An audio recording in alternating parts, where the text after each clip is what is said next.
ఈ మధ్య సిద్ధరామయ్య రిటైర్ అయ్యే ముందు పదవి వదిలిపెట్టే ముందు న్యాయం చేశారు.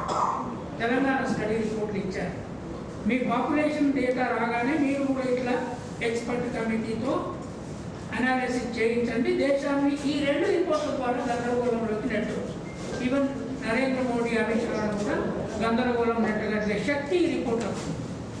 నంబర్ ఏదైనా కానీ ఎకనామిక్ డేటా అంటే అది ఇప్పుడు అది శివకుమార్ పోయింది.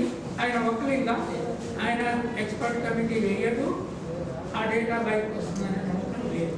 సో మనకు ఒక తెలంగాణలో చేసిన ఈ కంప్లీట్ స్టడీ ఏదైతున్నదో అది దేశాన్ని ఎడ్యుకేట్ చేయడానికి ఆధారం.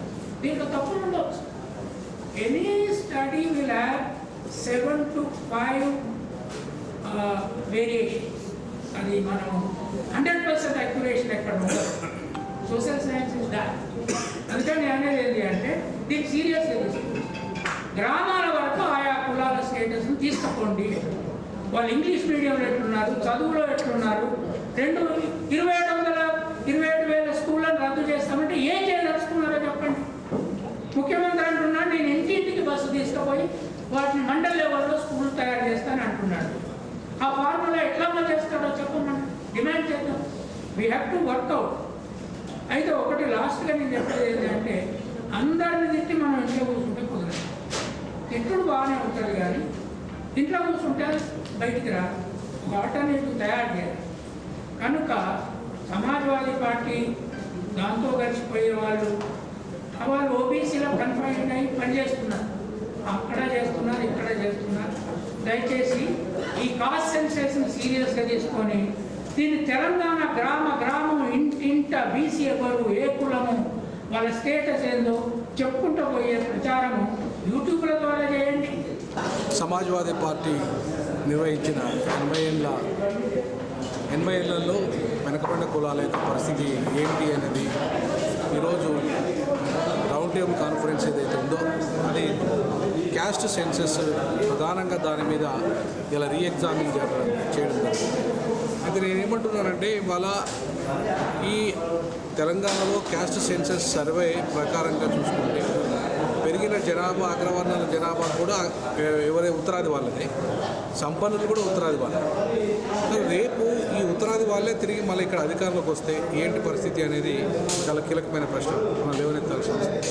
ఎందుకంటే బీజేపీ రేపు వాళ్ళ టార్గెట్ ఇక్కడ తెలంగాణలో అధికారం రావడం అంటే అర్థమైంది. తెలంగాణలో బీజేపీ అధికారం రావడం అంటే ఉత్తరాది వాళ్ళని అధికారం అప్పచెప్పడం.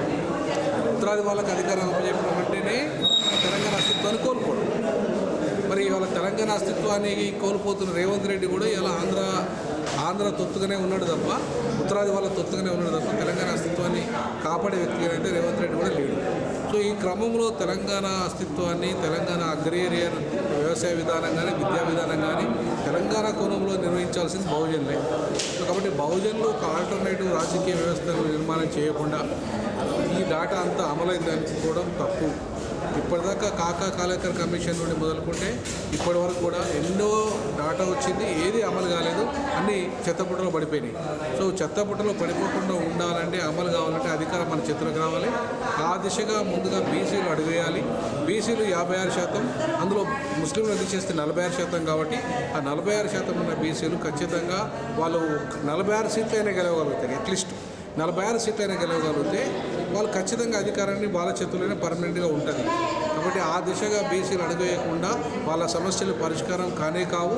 రేవంత్ రెడ్డితోనో, కేసీఆర్తోనో, లేకపోతే ఇంకా రేపు బ్రాహ్మణుడు రామచంద్రరావు ఇంకెవరు ముఖ్యమంత్రి అయితేనో కావు. బీసీలే రావాలి. బీసీల ముఖ్యమంత్రి కావడానికి దళితులుగా మా పాత్ర పోషిస్తాం.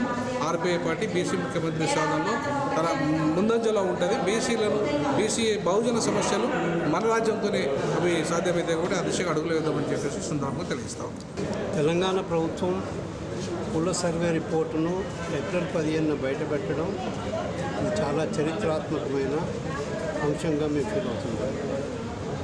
అదేవిధంగా 1931 నుంచి ఈరోజు వరకు కుల గణన లేకపోవడంతో చాలా కులాలు, ముఖ్యంగా బ్యాక్వర్డ్ క్లాసెస్, ఎస్సీలు, ఎస్టీలు, మోస్ట్ బ్యాక్వర్డ్ క్లాసెస్ బాగా నష్టపోయింది.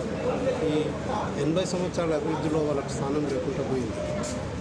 ఈ రిపోర్టే చెప్తున్నది వీళ్ళు బాగా వెనుకబడి ఉన్నారని చెప్పడం జరుగుతుంది. కాబట్టి ప్రభుత్వం ఇంత ఇంపార్టెంట్ రిపోర్టుల మీద మాట్లాడకుంటుండడం అది సరైనది కాదు అని చెప్పి మేము ఫీల్ అవుతున్నాం.